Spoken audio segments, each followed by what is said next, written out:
my screen a second time with the brief presentation I've done. Share, and then I go to different on every piece of software, the tools. There we go. Can you see the PowerPoint slide, Italian investor visa? Can everyone see that okay? Yeah. Yes, Okay. John. Yeah. Yes, John. Yeah. So what is the investor visa for Italy? And these are some screenshots I took over the weekend from the official government Ministry of Economic Development of Italy site. It's a 2-year visa for anyone who's not an EU citizen, but anywhere else in the world. There's no restriction on nationalities. And really there's 4 visa programs in Italy. Other investments, government bonds, listed companies on exchanges, philanthropic initiatives.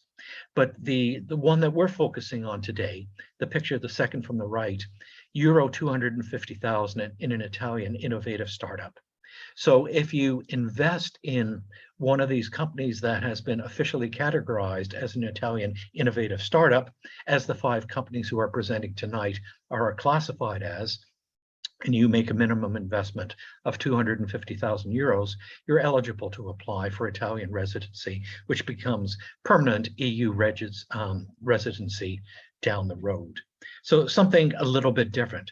You not only have the opportunity to invest in potentially a good company, but also get a bit of a bonus with an opportunity to move to the EU, if that's something of personal interest to you. There's actually more than 5 companies that have been labeled innovative startups by the Italian government, almost 14,000 as of last Saturday. That covers, I'm sure, all of the different geographic areas in Italy and all of the different industries. So it's, if someone is looking at doing business in Europe, it's a very interesting option to take, because not only do you have the possibility of investing in a company that has strategic or financial potential, but there's also this investor visa, which could be a very interesting bonus for people who are looking at making that sort of change in their domicile. A little bit about the application. Again, this is from the main website, which I won't go in any detail. If anyone of the viewers out there, because I'm sure probably all of the companies know about this, are interested, I can share this information for them later on. There's the main website at the top. There is a frequently asked questions page, which I've also put in there. And I've just highlighted 2 points. Firstly, this is only for individuals, personal applications, not legal persons, i.e. companies. However, second point is, as long as you are not a national of the EU, it's open to anyone in the world. There's no further restrictions on that. So it's a very interesting option, and I think it's something that really makes our event tonight different from many of the other ones. So I just wanted to share that with you, and hopefully I can finish the sharing right now. Okay, so that was my brief overview of the Investor Italian visa, which is background for the companies presenting tonight. Now I would like to turn I was going to say floor, but I should say the screen, over to the partner of our event tonight, Enrique Danieletto, who is the founder and longtime CEO of Left Finance, who is sponsoring this event. And his company is involved in many aspects of corporate finance.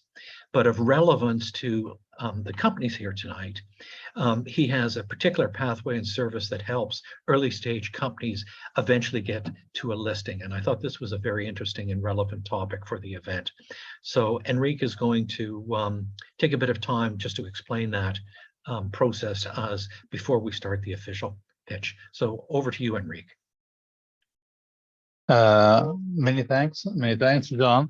Can you, John, please just help me going through the slides with the scrolling of slides, or perhaps it's the best thing, or will you that you're mute?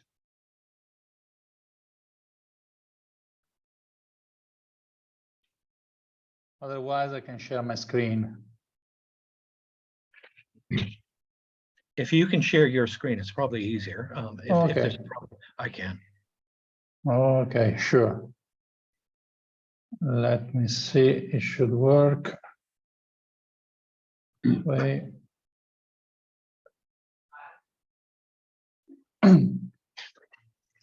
Okay, so you should see now. Okay, good. So thanks everybody for joining, attending this event. Then that is say I wouldn't say the start, but almost the start of our push to get more investors from especially from Asian countries into Italian startups. And John has already highlighted one of the interesting thing that's on top, obviously, of the quality and the interest for the company itself. My company, Aleph Finance, that's also the trading name of Perth Capital Management, LLP. It's an FCA regulated company, which is involved, among other things, also in the capital markets with the listing of both bonds and equities, so debt and equities, into different European markets, in the UK, and also in the US. So when it comes to very small companies or startups, we have mainly selected the Euronext exchange as one of the best for SMEs, but also for, as in this case, for innovative startups, because it has particular requirements in terms of timings, costs, and documental requirements that are fitted. So Aleph Finance is an official Euronext listing sponsor. Most of you are familiar with also the similar role of the Nomad in many exchanges. There is the Nomad here in the Euronext. There is the listing sponsor and no Nomad. So as just anticipated, Euronext is a very interesting market because it is organized in different segments, but overall is a unique market, and so gives the ability for a startup to start for a very say entry-level segment to move toward the top of the companies with say 3,500 sorry 5,500 listed companies, 3.5 billion. These are data that are say previous to this market correction of 2022, so it's probably a bit lower, but anyway, it's a very large capitalization. The advantage, as I said, is the cost and the times, and the ability also to cater to retail investors. What is relevant here for the startups is that indeed the listing and the as we have called it, the just listing, is a particular listing process that is designed especially for the startups. Obviously, it's very important to have a positive attitude from the exchange, and the exchange Euronext is willing to onboard also small companies, which is not obviously the same attitude from many other markets and exchanges. So We have said that it's useful because obviously listing gives visibility, provides with visibility, especially for companies that are mostly national, so related to one single country, but that want to expand into other countries as well, especially in other European countries. So we recommend, especially for Italian companies that want to build a European footprint, because it's a much more international way than being listed into the local Italian market. There's availability, obviously, to raise additional capital. That's the typical use for an exchange. Obviously, it really depends on the company, its financials, its business plan, the appealing of its product and services, and also the ability to communicate and to relate to the investor and potential investors. And we also try to help with that as well. Another important point that has not been mentioned here is that managing private companies with a lot of investors, especially if they're small retail investors, it is usually a mess from an administrative point of view, especially in countries like Italy that are very bureaucratic. And the listing facilitates all the processes, especially when it comes to issuing new equities, issuing new debt, or also dealing with a potential larger partner or VC, for example, that find it much easier to deal with all the tag along and drag along for a company that is listed compared to a company that is not. So one of the first advantages now of the Euronext, when compared to other exchanges, so once we have decided that the listing is good for the company, is that the timing is very short, but also it's very easy to budget the time requirements. It's 4 to 6 months.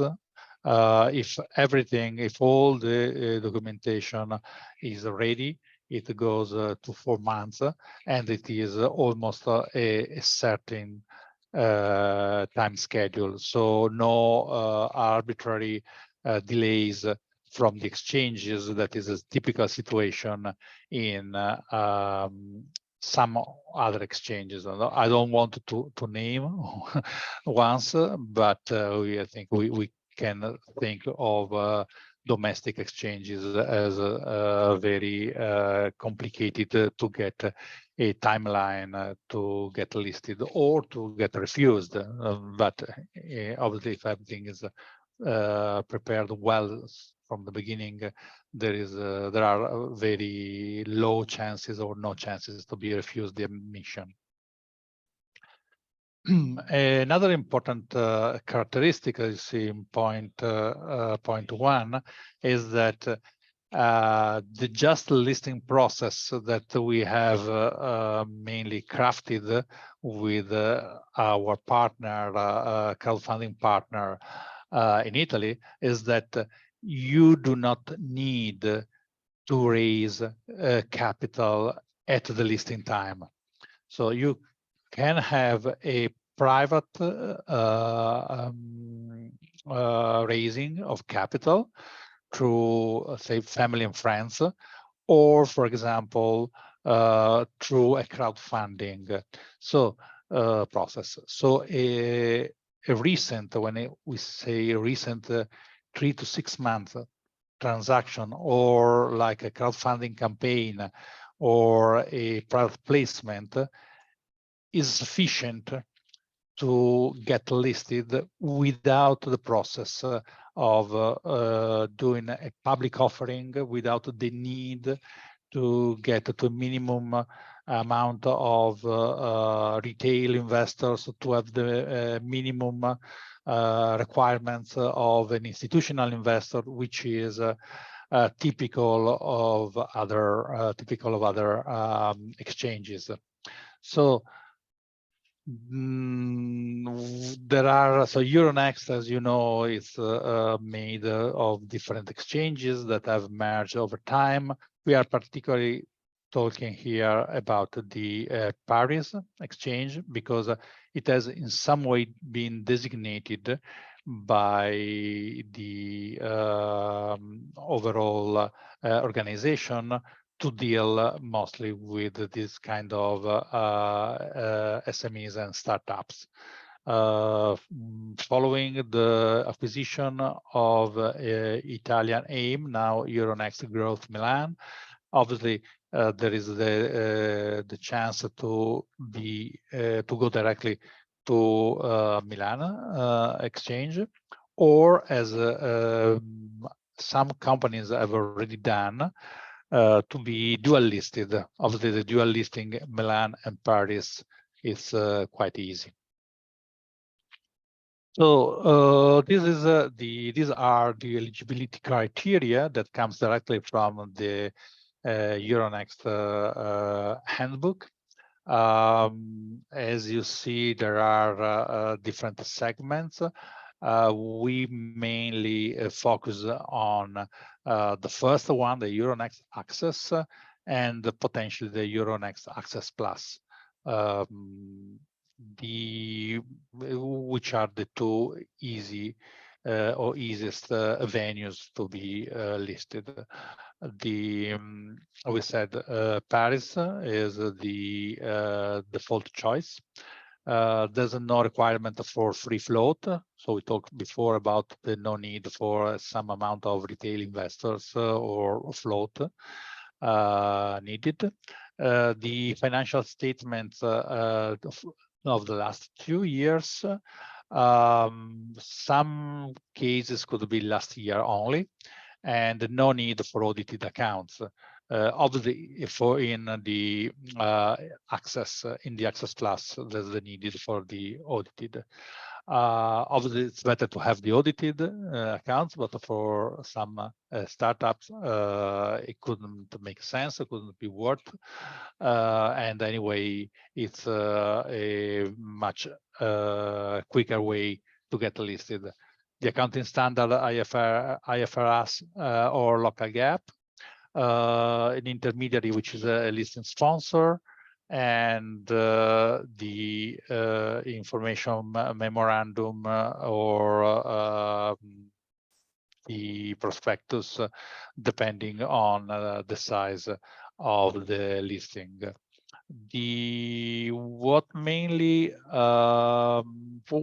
Which are mainly the other players involved here?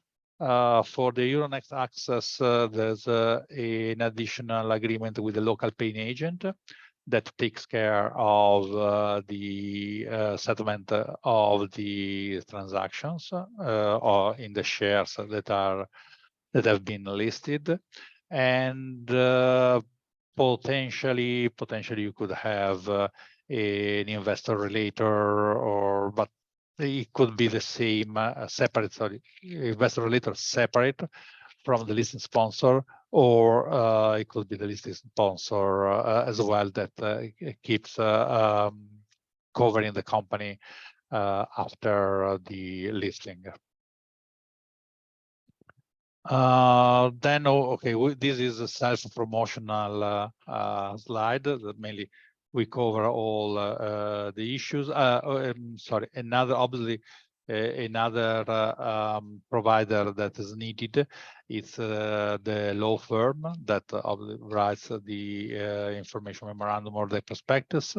In our case, we have a partnership with another very innovative and dedicated to startup law firm, international law firm, also based in Italy, to directly care about the Italian startups. This mainly highlights the fact that we are able to provide you with all the steps needed. We are not the only one. There are also other boutiques that are involved with listing on the Euronext, both in Milan, obviously, and in Paris. And this is the typical process that goes into the 4 to 6 months. As you see, the most important things here is that mainly the answer from the exchange, the approval from the exchange, is mainly needs 1 month from the document submission. So when we say 4 to 6 months, usually is because the company that aims to be listed is not ready for the application to the exchange. But once, so the times goes by in collecting the documents and drafting the prospectus, the business plan, and the sometimes also find out or recover the exact cap table of the existing shareholders. So this is the most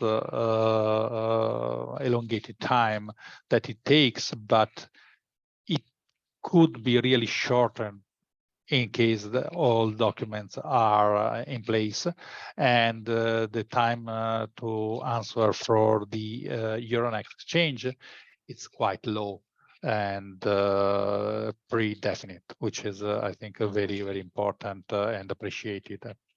So this is a company, one of the first company that we listed. This company, the Chesient iSkilled, is a company that iSkilled is the brand name, mainly do educational and training courses, and they have mostly all the needs that I highlighted at the beginning of my presentation, and in particular the need to manage a very, very large number of individual shareholder, and mainly the administration and the CEO, the IR, CFO were not able to cope anymore with all the requirements from single shareholders and the shareholder assembly and so on. So, and all the meetings. This was the first need, and that was really accomplished in a very successful and quick time. We did with our partner Upstart, the equity crowdfunding campaign, raised 1.2 million, and got directly into the listing into the access segment. So that's and this just the last slide is to highlight other exchanges where we have been involved. That's also to say that there's not say a blind choice for listing on the Euronext, but it has been going through a lot of due diligence from our side, and it has been validated by the satisfaction of the companies that got listed with us or with other listing sponsor on the market in these latest few years. The team, okay, this is myself, you know, this is our partner and the board member of the holding company, which is, by the way, listed on the Euronext access as well, Mr. Mauro Grandinetti, and mainly final information where you can find us. And I'll say that's it.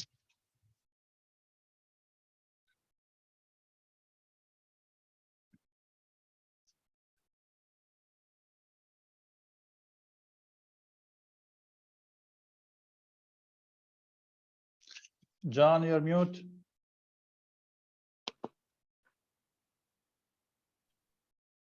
Okay, thank you, Enrique. And I was just saying, before I realized I was still on mute, that for all of the companies presenting today, maybe that's a future for your direction, listing on the Euro next. Okay. So now let's go on to a brief introduction of the judges. Enrique and I are both judges tonight. We won't reintroduce ourselves. You've seen both of us now. So I'd like to just turn and introduce the three others by alphabetical order by surname. And I'll start with you, Mike. Say a couple of words about yourself. You're on mute. You're on mute. Okay. Mike Grundy, I'm based in Hong Kong. I'm the CEO and co-founder of a specialty chemical company, Amazon Papyrus Chemicals. We're 22 years old now. I can remember some of the pains we had when we were a startup with just 4 people. We had no money, we had no help, we didn't know where to go. There seems to be a lot more help about in this day and age, which is good to see. So I'm at a stage in my career where I'm sort of close to retirement and just enjoy listening to presentations, hoping to invest in some presentations as well. I'm also a member of in Hong Kong, PRD Angels. We're a local club that invests in startups. Okay. Thank you, Mike. Okay, and Jürgen, tell us a few words about yourself. Hi there, I'm Jürgen Proschinger. I'm a principal and founder of Triangle Forces, which is a holistic thinking boutique advisory dedicated to helping ventures in the convergent consumer technology, interactive media and digital entertainment sector. And what we do is providing advice and consultancy services for strategic initiatives ranging from business planning, modeling, to go-to-market strategies, especially in the DACH region, i.e. Germany, Austria, Switzerland, but also the rest of Europe, commercial innovation, global alliances, and also business opportunity development. Thank you. Gaio, tell us a few words about yourself. Greetings to everyone from sunny Belgrade. First of all, John, I would like to thank you for your trust, and I must admit that I was looking forward to today's event with excitement, since this is the first time that I'm officially meeting the Italian startup ecosystem. Furthermore, it is always a pleasure to be at any of your events, especially considering the importance of the topic, the exceptional speakers, and the expert event judges. Knowing you and having seen the previous part of the event, I can freely say that I'm pleasantly surprised and excited considering the potential of the startups for this event. The quality of the startup itself, according to my free estimate, is really solid, and I sincerely hope that there will be a tough fight for only one Highlander startup who will get the opportunity to go to the regional unicorn battle competition. So as far as my background is concerned, I'm a senior finance executive with more than 17 years of experience in financial management and administration, including many years in senior analytics and business transformation roles in a corporate setting, as well as operations management within startups, SME and SMB organizations. Additionally, I have extensive experience in developing and managing technology and manufacturing companies, and a proven track record of a success in creating and executing operational plans that improve efficiency and profitability, followed by an expertise in financial and operational performance analysis, optimization, and management of international tax credits, as well as proven experience in establishing and opening foreign subsidiaries and branches. I have worked in a variety of industries, including FMCG, financial services, and technology across Southeast and Eastern Europe. So I'm here in the capacity of a business consultant and representative of 2 multifamily offices and an investment fund from Southeast Europe that mainly invest in deep tech, health tech, financial technology, and industry agnostic startups. So as far as my judging experience, I was among the semifinals 8-member jury of the Best Technology Innovation 2020 competition in Serbia. And I'm a regular member of the jury and a global election judge for the Startup Network. So as far as the competition is concerned, dear founders, know that there can be only one. Jokes aside, I'm looking forward to the clash of selected startups, and I apologize if I offended someone with a quote from the cult movie Highlander. Thank you for the opportunity, John. Good luck to everyone, and may the best win. Okay, thank you, Gaio.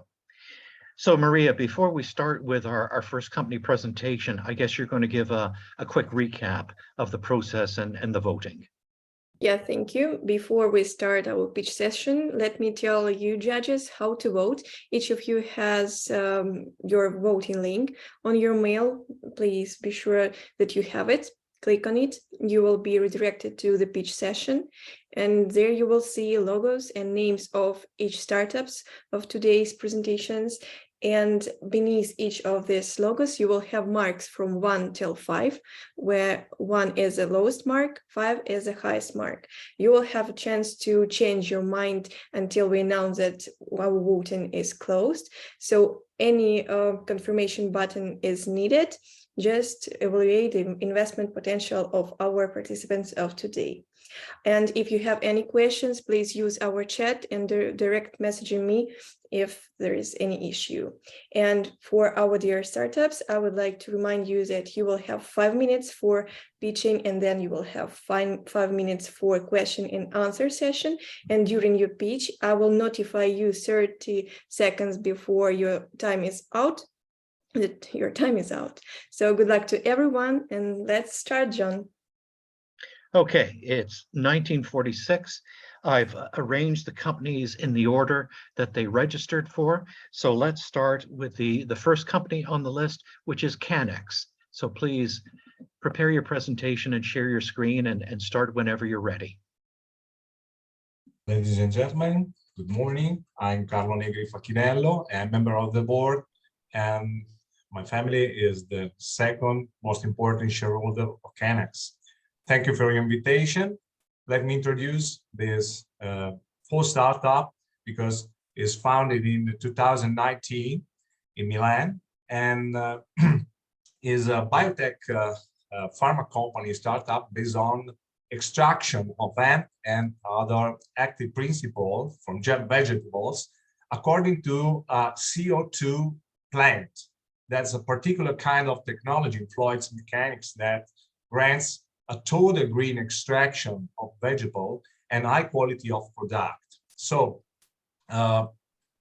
very quickly, we have organized our presentation according to going public the first quarter of this year, but at the same time that we decide to push on many events like Ukraine war and the stop of IPOs, international stop from March to May 2022, as you know, decide to reshape our strategy, going to club deals and funds and other kind of investment. Because of, first of all, the stop of IPO arrested our intention to accelerate the development of the company, and otherwise the enterprise value of the company itself and other companies were put down by our cut at less of 50%, as you know. So according to the board, according to the shareholders, we are making a precise pathway, giving the goal, reaching the goal to receive from Italian government health license, because extracting hemp is an activity that is strictly regulated, not only in Italy, but all across Europe.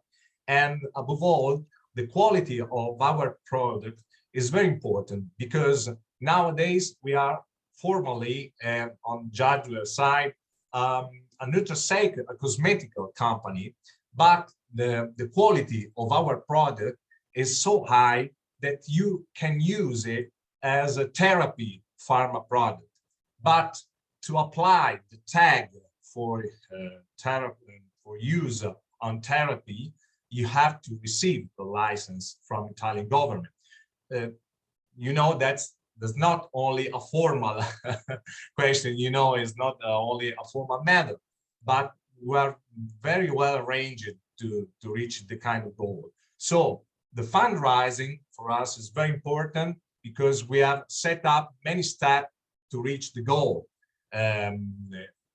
We have to reshape our direction and our strategy because also the capital market was shocked by the events, you know, the last months. So I go very, very quickly because we have to focus on few points. What the best element, the key point of Canex, you have to understand is the technology. The first point you have to understand that in the last year we made a capital increase and an M&A deal with an R&D development firm, a laboratory next to Turin, and we acquired the 51%. It's called Xenia, and Xenia has an experience that lasts about 25 years in extraction. Is a unique case in Europe, and above all, using CO2 technology that is very totally green. It competes to the total recycle of CO2, and above all, it led to extract just at the first mixture of the quality of the product to 99.5% impurity. So that's our challenge, to give the best technology from the market, deriving not only from the extraction of hemp, but also from other vegetables.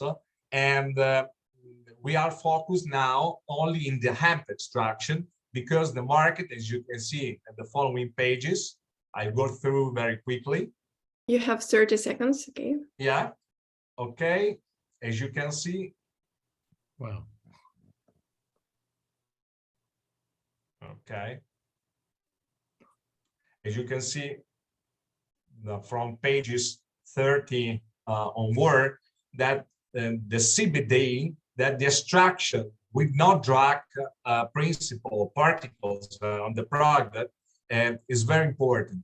But the real thing that you can see from our pitch, and I close my presentation, my very quick presentation, is that Canex is capable to not only destroy the drug component of the hemp, but to treat the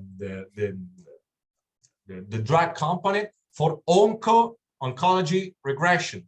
We had contract with Sorbonne, Paris, and there's 6 or 7 universities in Italy to develop copyright for medical product based on local oncoregression, especially in lymphoma non-Hodgkin.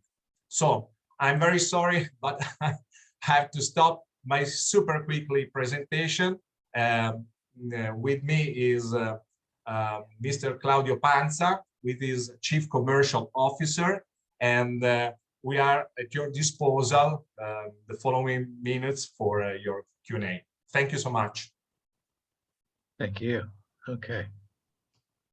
Let me kick off with one question, because I know you had a lot of content there and some of it you had to go over. I want to focus just on the market side. Could you just list, say, your first or second most important product, and who is the customer? Is this a consumer market, or are you selling to other institutions? Well, I introduce the answer, and then I let to Claudio to integrate.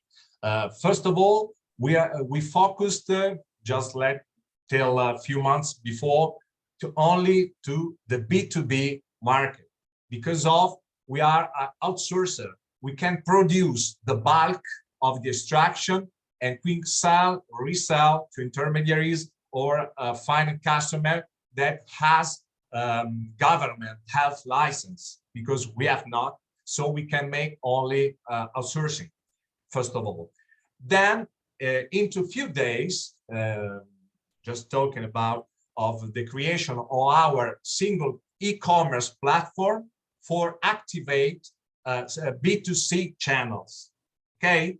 But we cannot to sell directly to pharmacies or dealers, but we have to sell to international platform within Europe, for example, in Austria, for example, Germany, for example, France, to resell to the final customer, the final consumer. So this is our goal, to increase not only the B2B channel, but also the B2C, always indirectly, of course, till we reach the health license. Okay.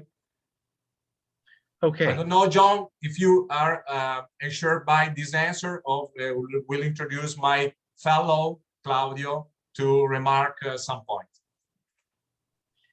That's fine for now. And I see Gaio has a question. So why don't we take his question first? Thank you, John. Nice presentation. My question would add a bit to John's previous one. What about your competitive landscape? Who are your major competitors, and what about your differentiators as well? Yeah, really, Gaio, I'd say a strong statement. We don't have really peers, because of Kennex has three singularity. First of all, okay, is a startup, so you can say GW in UK, but is a big giant, of course, is uncomparable to us. But the three singularity of Kennex are very important. First of all, we are a sort of a strict supply chain, well organized, from the R&D and to the consumer channel and the firm channel, the B2B channel, because we have not integrated the producer of the commodity, but we have a well-knitted relationship with many producers of commodities. So if we want to issue to the market with the top line, we have top producer, okay? And we want in the future to sign with blockchain technology, all the chain, okay? If we want an intermediate product for mass market, we can derive always a good commodity, but also we are capable with our R&D technology to mix many times to get the same purity of top in case of need. For example, if our market is exploding, okay, because one of the most problem is to reach the good commodity, but you need to receive also not hydroponic commodity. We can derive many filters many times to obtain the top quality itself. So that's not an illusion. This is not the same time as to say as it is. Okay, technology is very important. We manage fluids. Thank you for your thorough answer to my question. Good luck.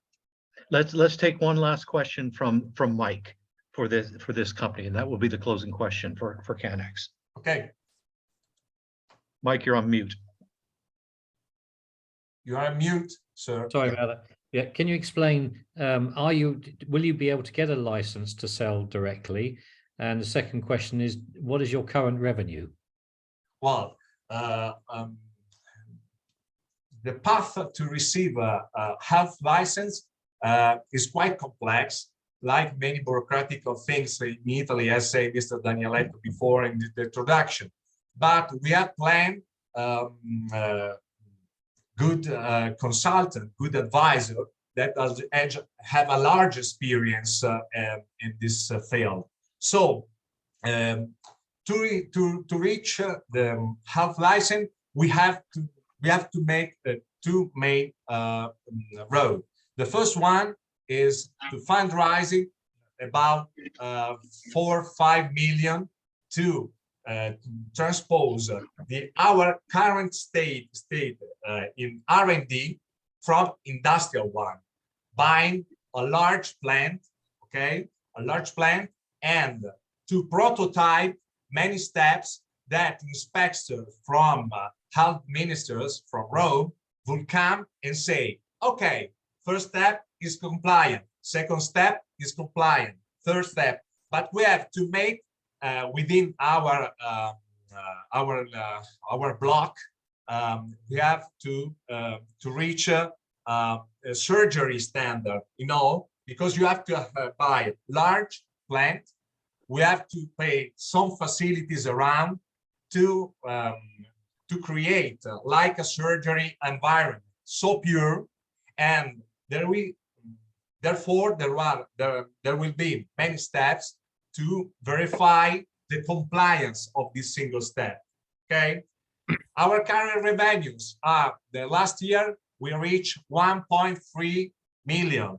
Okay, and at the end of this year we'll reach nearly 1 million 800,000 of euros, because this year we focus much more on business units and hiring people, and to change reshape our strategy to get other investors different from IPOs and capital markets. So we are not really focused on turnaround nowadays, because we are focusing on grounding, to complete the grounding of the company itself, to be a sort of small multinational. That's our goal. Okay, thank you. Judges, you can mark as you go along, or we'll give a minute or two at the end just for you to review all of them. So thank you, Canex. If you can stop your screen share now, we'll get ready for the second presentation, which is Just Mary. If you can start your screen share and start when you're ready. And I'll save the first question for you, Jürgen. So I saw your hand up. If you're all fine, thank you.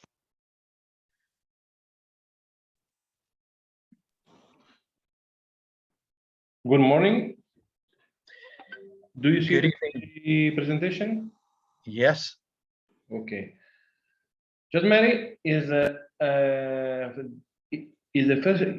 first time player in Italy. We sell CBD and we deliver CBD at home of the customer, directly to from web to customer, like a Deliveroo, a cannabis delivery.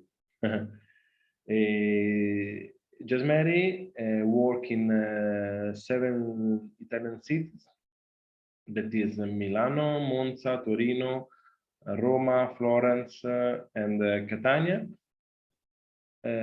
Also work in Naples and Bologna, and we have made justmary.fr, and we sell CBD in France. We work only in B2C market, and in the past years we have sell 1 million revenue in Just Mary. This year is nearly 1 million, and but with another hereditary of the company. I hope that we can close the year in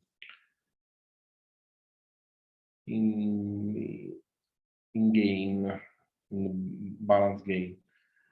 And Just Mary sell. This is the roadmap. Now we sell in Uber Eats and in Deliveroo with drink and oil hemp. And Just Mary is the market is like Canax. The CBD market is a very important market in Europe, and we hope that the market increase in the here. Just Mary customer is everything from 220 from 65 years, and who smoke or who relaxing with hemp.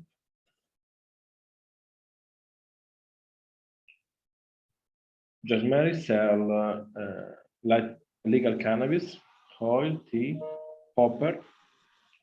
That in Italy is legal, also in France, and now we can we have another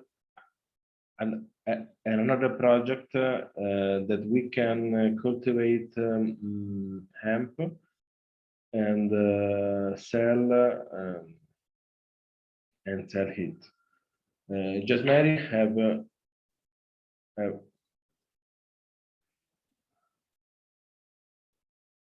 do you see the CPBO? Yep. Okay. Now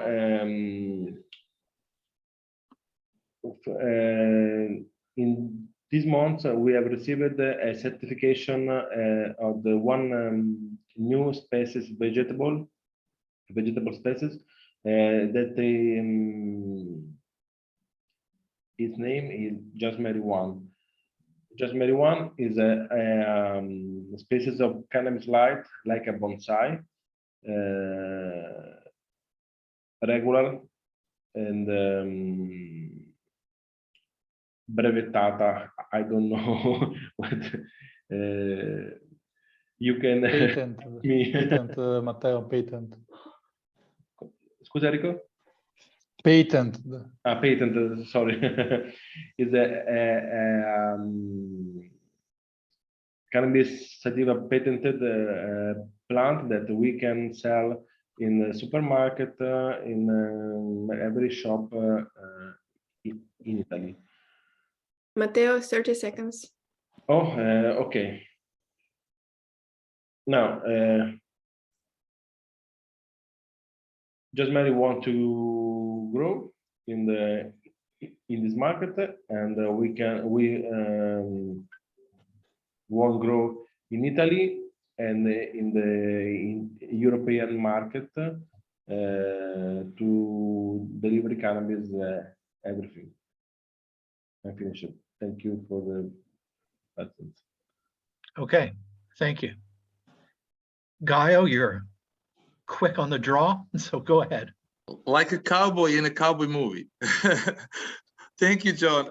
Matteo, what I would really wanted to know is what makes your startup innovative? You know, because you're selling cannabis, I mean, generally CBD product. Is it your product innovative or your business model? Can you elaborate more precise on that and explain me what the rationale behind the margins over 70%? Is it the financial projection, or is it already, you know, happened? I mean, is it actual figures? I mean, tell us a bit about your traction, followed by that, and explain your rationale behind your financials. Thank you. We sell and have a patented product, Just Mary 1, and the potential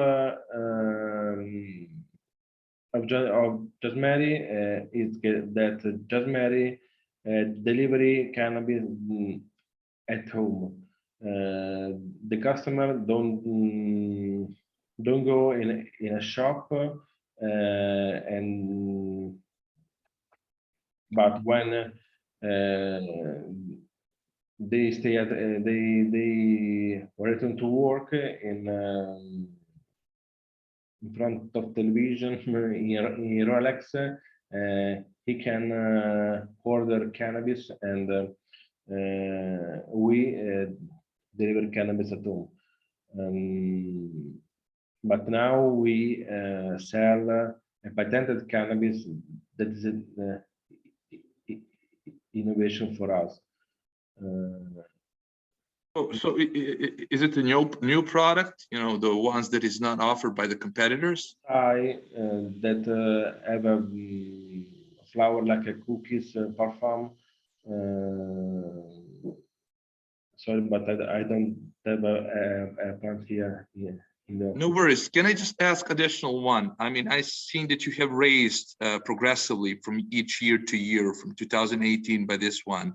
And it just increases, you know, the first one is 100K, 550K. So what's the total raising amount that you have raised so far, you know, so that the judges can have a clear picture about it? We have raised capital for growing in delivery, for open new cities, and launch a platform in France. Thank you very much. I will leave it up to other judges to ask as well. Good luck with your. I think we've got pitching. 3 more. I don't know, Jürgen, do you want to go next? And then I think it was Mike and then Enrique. Yeah, I mean, I had a different question, but now just seeing that slide, do you have any explanation why the orders went down in 2021 and 2020? Because I would have expected to go up with everybody staying at home and you're delivering basically outside on a bike, most likely. And what's the trajectory towards 2022? Yeah,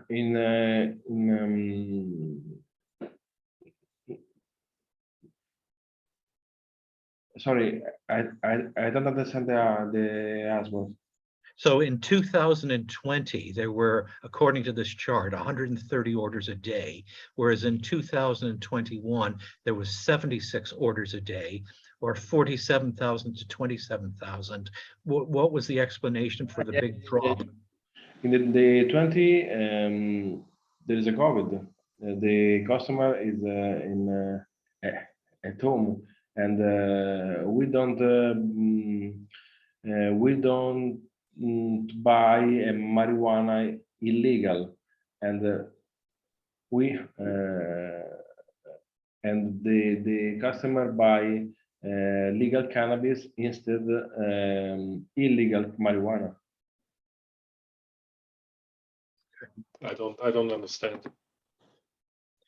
I think there was a big, I think 2020 was an aberration. There was a big tick up because everyone at home, but that wasn't normal. And then people were out and it sort of went down to a more gradual line. So it would be interesting to see 2022, how many orders you get today now. That would be interesting. But the question I had before that, I mean, that would be interesting to know how many orders you have at the moment. But the real question I had, why I raised my hand, is I see a lot of those cannabis businesses popping up, and also the previous one. It initially was about recreational use, right? But there's increasingly voices coming up to actually block the sale of cannabis again, because it has been an entry door to harder drugs for a lot of people. And if you compare the ingredients of cannabis, they are also getting much stronger. For example, in the 1960s, if you think about the hippies, cannabis had 1% of THC. The chemical responsible for most of marijuana's psychological effects. The cannabis we are selling now has 30%. And there's increasingly voices about blocking that again. And what is your plan B if that's happening? I mean, a lot of the cannabis businesses I see, they're moving towards fashion design. There's hemp, for example, in a lot of new clothing and new fashion and other innovative solutions. What you're doing is you're selling drugs, illegal drugs at the moment, which might change in the future again. What's your plan B? in 2022, we sell like 21, the same number of order, and if we can sell marijuana drug, we have a plan that increase the city when we can sell, but we don't sell only in delivery. We sell also in e-commerce model, in a classical mode that we buy, and the express courier deliver the hidden. In this cities we have a delivery, a bike delivery on. But we sell also in e-commerce classic mode that with express courier, BRT or DHL, and we can sell in every Europe. Okay, we're coming to time. Do you still have a question, Mike, or shall I ask Enrique to close off with a quick question? My question was also about the drop in orders and the drop in customers. So basically the same question. Okay, Enrique, do you have a quick one? Because we're running a little bit over time. Yeah, very quick. Matteo, do you have a huge cost for logistics, warehousing, or is there some kind of innovation in the way you manage? Do you have physical shops? How it works and how you can expand, grow very rapidly without setting up a heavy logistic infrastructure? No, we don't have a physical shop, and we sell also in delivery mode or express courier. The cost for logistic is only for rider and for the goods. We buy cannabis at €1 grams, and we sell on 6 or 7, 8 per gram, and the margin is more, is very big margin to in this market. Okay, let's finish off on that. It's very big margin. Okay, thank you very much for that. If you want to stop your share screen now, and we'll prepare for social green mobility to go next. So Enrico, if you want to start your thank you, John. screen. First of all, thank you, John, and all the sponsors and the team. Okay, can you see the presentation full screen? Yes, we can. Okay. Not quite full screen. Now it's full screen. Perfect. Okay, perfect. Thank you very much. It is a real pleasure, first of all, to present our company, which is Social Green Mobility. As you can suggest, it deals with green mobility services. So we are an Italian startup that is born to design, develop, and integrate innovative mobility systems. Right now, our mission is to provide more integrated and more sustainable means of transport to the touristic sector. So I'll show you our first project, which is called Bikey, Luxury e-bikes for tourism. So this is a scheme of our business model. It's not only a bike sharing model, but it's also a profit sharing model. So Bikey, we provide bikes to selected partners that we call host partners, for example, big hotels, and we do it completely free of charge. Having our bikes in their facilities, they can put them at disposal of their guests which are our final customer. The guests, the tourists, can rent bikes in an autonomous way, entirely autonomous way, through our app. So there are the bikes and there is the app. So that's why it's a bike sharing model. Also, the maintenance is provided by other partners, maintainer partners, who handle all the maintenance on the e-bikes. Why profit sharing? Profit sharing because in addition to the service, we also provide the 20% of the earnings from the rental to our host partners, the hotels, while 10% is attributed to the assistance, at least for the routine maintenance. So obviously, the system doesn't work if the tourist does not use our bikes, and why should he? As we all know, when you are on holiday, it's very important to find a convenient, a comfortable way to move around, to visit your destinations. As you can see in the red line on the left, using commuting, public transports can be a problem. For example, for long ways, long walks between stations, or for congested commuting often. While if you take the car, you have the problem of traffic, parking, that can be a living hell, and obviously heavy emission. We believe that our electric bikes are the polar opposite of all these problems. They are intuitive. It's very easy to use our app, and to rent our bikes are very accessible because you find them directly in your touristic facility. They're cheap, which is not bad. They help you avoid traffic, and they also help you to move because they are very performing.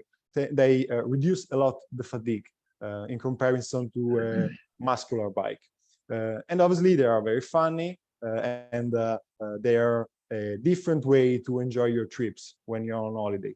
Moreover, they are a new entry still in Italy. The market is still growing a lot, at 6% per year for electric bikes, and many people haven't tried them yet, so they're fascinated by them. And last but not least, all the people like us, sensible to the environmental topic, are very interested to use our bikes. So the tourist often fancies our service, but how can we distribute the service? How can we convince the hotels to take our bikes? So what do we provide free of charge to the hotels? We really offer them a offer that they cannot refuse. So we provide them free of charge electric bikes. We provide them our bike app, which manages entirely the rentals. We also provide all the support and maintenance. So it's not only free, but it's also a no problem package, we can say, and the percentage of the rentals. We only ask for a small space, so to locate the bikes, the bike station, and the power socket. The electricity is the only expense that we ask them, but it's still very, very reasonable, almost negligible, and completely offset by the earnings from the rentals. So our bike has been developed for sharing, so it has an ergonomic design. Both the handlebar and the seat, it's completely adjustable. The frame is very resistant, so they require just a little maintenance. It is powered by quality components that guarantees up to 7 kilometers of autonomy for each bike. Enrico, 30 seconds. Okay, moreover, every bike has a smart lock and the GPS tracker, which combined with our app create a safe, fit-all, and capillary rent-a-bike system, which is suitable for hotels, campsites, natural parks, but also town, rental companies, as well as other business interested in offering an alternative and convenient means of transport to its clients and employees. So our target is very vast, and our strength lies in the connection. this huge pool of potential partnerships, both hosts and maintainers, is the real value we want to exploit and monetize. So allowing us an exponential growth of our business while maintaining a flexible structure and allocating a reasonable investment.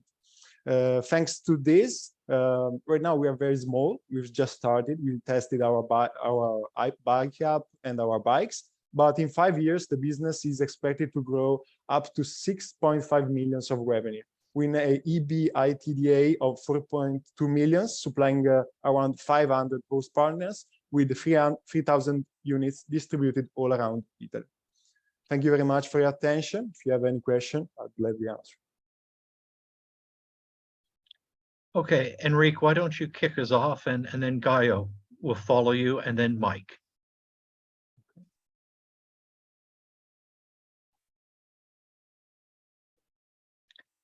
Enrique, your question, you're on mute.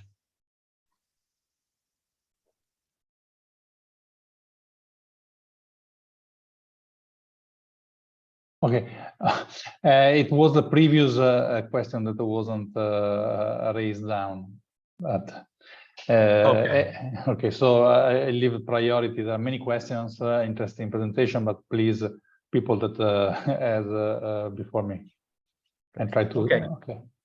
Mike, why don't you go next, and then Gaio follow? Well, two quick questions. I mean, these bike sharing companies, certainly in Asia, so many have looked good and then failed. And one of the main things is the return of the bikes. People dumped them all over the place and they became a hazard, and companies lost millions. So one, how are you addressing that? And another question is on insurance. I mean, I'm just thinking, if on an electric bike, if there's an accident, what is the insurance situation here? Mm-hmm. Okay, so about the problem of the bikes that are spread all around, we had the same problem in Italy with let's say, the raw bike sharing. Our system is a bit different. You can stop the renting only if you go back to the station, to the initial station. So let's say, the money on your credit card keeps going down if you don't take back the bikes to the station and close the locker on the bikes. So it's not really convenient for the user to leave the bike around, because he's spending money till he will get the bike back to the original place, to the station. While talking about insurance, right now we have an insurance that covers the problem of, for example, of crashes or injuries to the user when there is a problem on the bike. So, for example, if there is a lack of maintenance or a product problem on the bike that is certified, then the insurance covers it. While if the responsibility is of the user, we do not cover, at least now, we do not cover with any kind of insurance. The responsibility is his for the damages to the bikes, damages to other parties, or himself. Yeah. Okay, Thank you. Gaio, and then Jürgen. Thank you, John, for the opportunity. Enrico, really nice, fluid presentation. I mean, I understood practically everything what you've been doing so far, and I like it. I also saw that you are in revenue generation stage for both of your products. Yeah. I mean, can you tell us a bit about your current revenue and, of course, traction as an addition to that? Yeah. So this year we decided to give our bikes almost for free, meaning that our price per hour is €3, but we decided to grant limited usages for only €3 for the customer. So we only raised this year €4,000, but €4,000 actually are a lot of usages, considering the fact that we only have right now. Sorry for interrupting. You said raised. Yeah. I mean, raising from the clients, not from the investors. Yeah. Okay. Yeah, okay. sorry. Please go on. Please go on. Profit. Yeah, sure. Let's say that this year it was a testing phase. We decided, since we were expecting some problems on the app, which actually behaved very well, we decided to, let's say, to give freely our service just to test the app and test the bikes. And it went actually pretty well. Yeah. Very much for the answer, and good luck with your endeavor. Thank you, Jan. Appreciate it. Jürgen, I think you're next. Yes, very good presentation. Just to repeat that, very fluid. And like Mike, I have seen plenty of bike ventures go up and down. Two questions. What are the costs for the consumers compared to rental bike shops? And also, going to capital cities these days, there are a lot of strollers. So we don't have the bike situation anymore. Now we have the stroller situation. And looking at your revenue share, one question popped up. I mean, the electricity is one thing that's going through the roof at the moment. 20% for the hotel, 10% for the maintenance. The hotel has to buy the space, but they also have to clean that space, which supposedly, especially if it's raining, is going to be dirty. So that involves staff. A maintenance guy might have to replace some gadgets on the bike or even a tire or whatever. Will they be reimbursed? Because I find the revenue share for those key partners substantially low. I mean, you're pocketing 70%. They are doing, let's say, the dirty groundwork. I find that a bit too low to make it attractive for them. But the key question really is about the use case for the consumer, because I would go to the bike shop and just get a really furbished bike. They are checking that before I mount the bike, and I return it to there, and I get even a map and whatever. So that's the key question, the use case. I'm not sure if 5 years ago this would have excited me. Now it's more about strollers, I find. Sorry, Jürgen, I don't know the meaning of the stroller word. Oh, what other word do you think? And just with two wheels. They also have a small e-bike motor attached to it. Okay, the scooters, like scooters, yes. Scooters. All the same, yes. Okay, nice. Also in Italy, the scooter business is growing a lot, but the bikes is much safer, I gotta say, and also has a bigger autonomy, and it's also, I think, more enjoyable, and it's also a healthiest way to move around, because you move. It's not only a thing of going around with this electric skater. Yeah. So to answer to your question, let's say that we have decided to focus on the tourist sector, because we know that the tourist on holiday is lazy. So as many of our host partners told us, they are maybe interested to rent bikes, but if they have to walk to the bike shop, which is, I don't know, 500 meters from there, they're not going to go there, and they're going to just take the car to move around. While if they find the e-bikes in the touristic facility, they are more prone to take them. We can say that the difference, our distinguishing factor, is certainly the fact that we work like a network with the hotels and with the maintenance. And actually the percentage, the 20% that we provide to the host partners, actually is not so little, because no companies in Italy work like us. Actually, usually they ask for a fee to the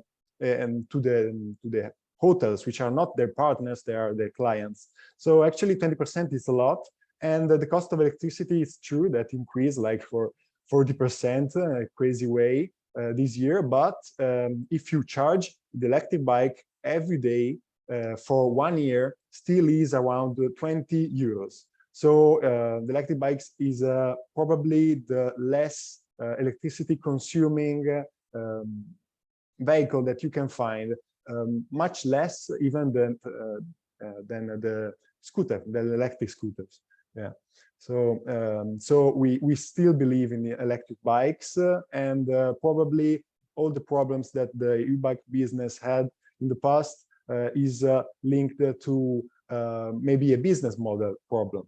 For example, here in Milan, we have problems with all the apps that are not working properly for the public sharing of the bikes. So we know what it means, but we believe that if done in a different way with this network, we can create a lot of value that other companies couldn't do. Understood. Okay. Thank you. Thank you very much. Okay, thank you for that, Enrico. Thank so you. if you want to stop the screen sharing now, we will go on to our final presenters for today, Wide Expo. The screen is yours if you want to share the screen.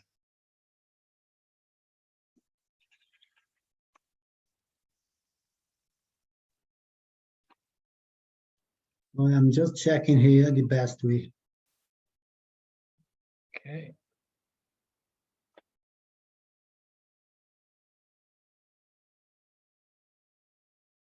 So I just go, of course, in the beginning. First of all, thank you very much for the opportunity to be here with you. We are proposing an investment in a project that will be part of the future of the trade fair sector, a strategic sector for the world economy, a sector that needs to be modernized using new technologies.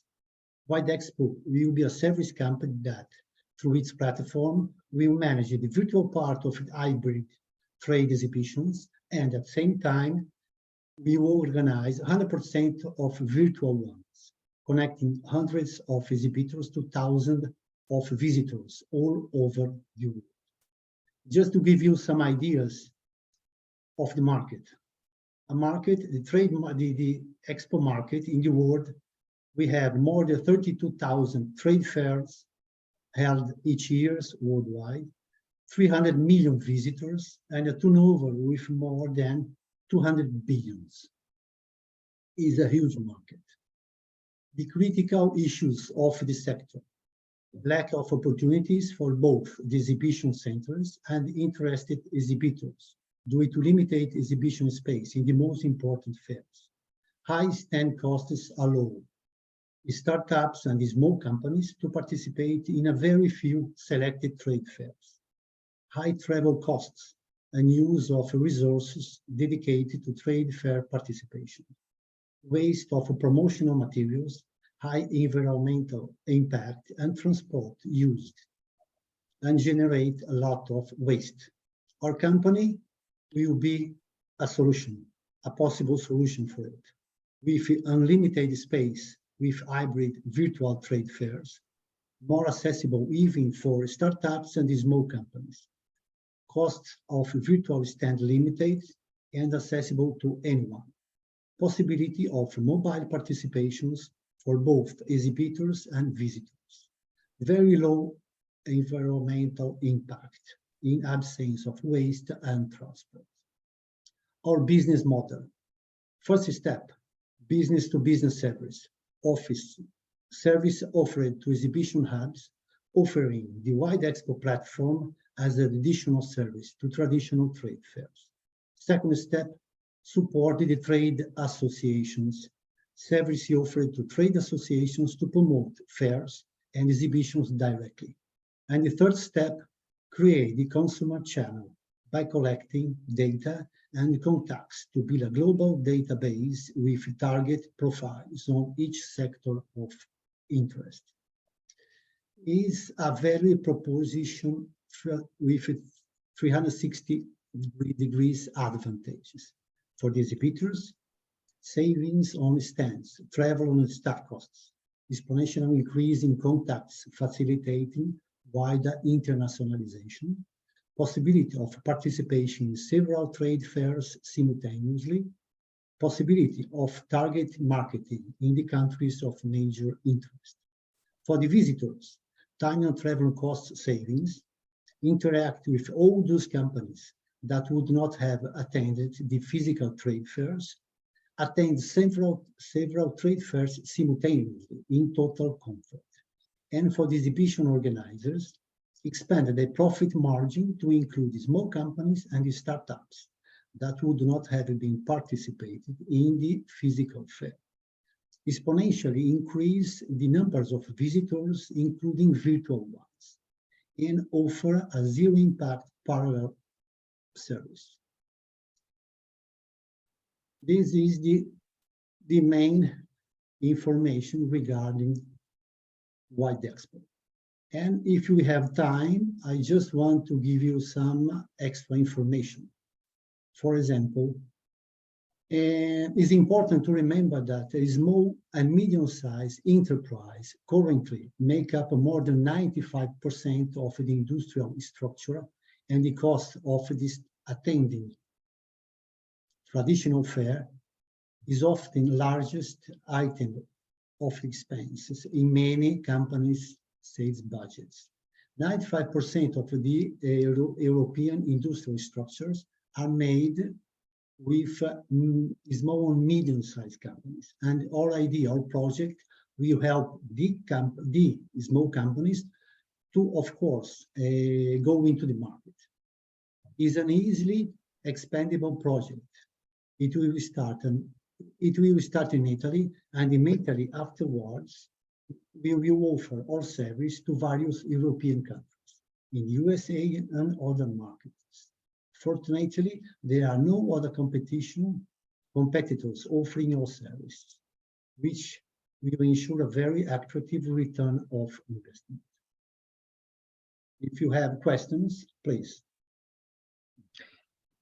Okay, Mike, why don't you start off with the questions? Okay, thank you. Okay, sounds very interesting idea, and I think I get it. My question really is on the marketing side. How do you promote the website both to potential exhibitors and visitors? First of all, we will start offering our services to exhibition centers as a tool to help them with the hybrid exhibitions. That's now there are some people offering this service here as a tool to the existing exhibitions. After that, we can help them to market, to do a marketing, targeted marketing in the offer a target marketing service in the best market for their own exhibitors. For example, there are some areas like the furniture in Italy. They spend a lot of money in a stand, and sometimes they don't have the wished visitors in their stands. With your marketing service, we can market the exhibitions in the target countries where they want to, of course, to sell their products. Let me ask a very quick follow-up question to Mike's before I hand it over to Gaio. Where are you in your development now? Have you already launched? Are you working with various trade, or are you still to be launched? No, we need to be launched because we have the ideas, we develop already on the paper, the platform, but we need the platform really to go into the market. This is the most expensive part of the investment. We estimated the platform will cost us around 250,000 euros. We project and we design it with a very young software house, all young guys, very capable, and they want to, of course, work with us as a partners. But to go to the market, we really need to have the platform first. We start in a correct way, of course. Okay. So the purpose of today is to get that initial funding of 250,000 euros to develop the platform, which just coincidentally is identical to the amount of the minimum investment visa. Yeah, very good. Gaio, over to you. Thank you, John. You practically stole my first question, but I always have some ace in my hand. So joking aside, I mean, good presentation, what I would really like to know is a bit about, can you share with us a bit about your go-to-market strategy and how you're planning to expand as your product launches? Okay, we start with, first of all, I have more than 30 years experience in the development of foreign markets. Actually, in the last 7 years, I'm working as a supplier, direct supplier for the exhibition centers, okay? So I have good connections with the most important exhibition centers in the world. So at least I have a personal contact to offer our products over there. After that, we planning to do a marketing campaign to exhibition organizers. Because what's happening? Today, the exhibition market is a huge market, but is mainly on the hands of a very few exhibition centers. So with the new technologies, with the tendency of the market to go more digital, also the other side is due to the costs for the standard exhibitions. I'm sure that's our idea will be very positive for all the exhibitions and exhibition centers and also event organizers, because we are offering a green idea, a green possibility, cheaper possibility, and the possibility to increase the business drastically. Additionally, thank you. Additionally, can you share with us that information? Have you raised any money yet? And are you a part of any acceleration or incubation programs? Have you, are you, yeah? Thank you. Thanks for your question. Actually, at the moment, we are working with Upstart, and we are now in a crowdfunding campaign, okay? We're trying to get 500,000 euros, and the campaign will finish by end of the year. At the moment, we collected around 180,000.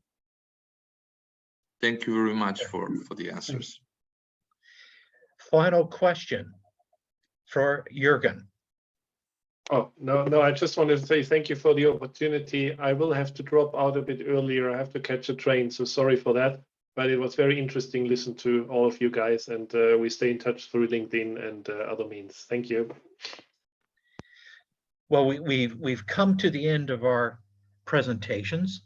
Wide Expo was the final one now. So if all of the judges would just take an extra minute or two, just ensure that you have completed the voting on the 4 startups, and then Maria will tabulate the results and give them to us in a minute or two. Okay, you have a minute. I can see that not everyone has voted.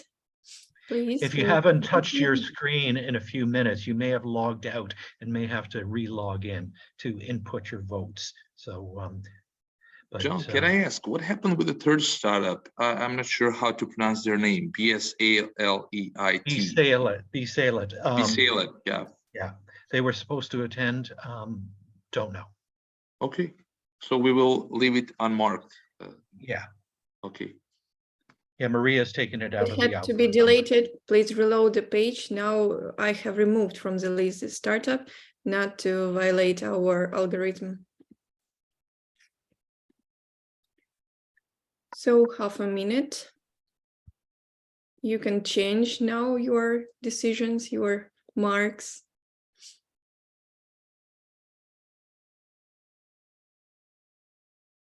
Like when the lecturer says 5 minutes and the test ends and everyone panics. Oh, This time. Okay, 10 seconds and I'm closing the event, and we will know the result and who is the winner and who will go to the unicorn battle with us. Okay, and who will be offered the free video marketing. Sure. Okay. And I'm publishing the vote results and sharing my screen. Hope this time I will do it proper way. So 3 seconds I have to wait. And now I know the results. Okay, share my screen. Can you see it? Third place goes to Canax. Congratulations. Second place is Wide Expo. Congratulations. And the winner is Social Green Mobility. Congratulations. Thank you very much. Thank you very much. Well done. Congratulations to also the other startups which had beautiful ideas, I believe, and really good. Congratulations. Yeah, really good ideas, really good teams. So good luck. Best wishes for your enterprises. And thanks to the team, obviously, and thanks to John. Thanks to Maria for being the operational backbone of this. I'm just going to share in the chat to everyone my LinkedIn page. So you know, we've got a couple of minutes before it ends. Anyone who has to go is free to go. I know Jürgen's got a train to catch, but I'll just share my LinkedIn profile for those who want to stay in touch in the future. And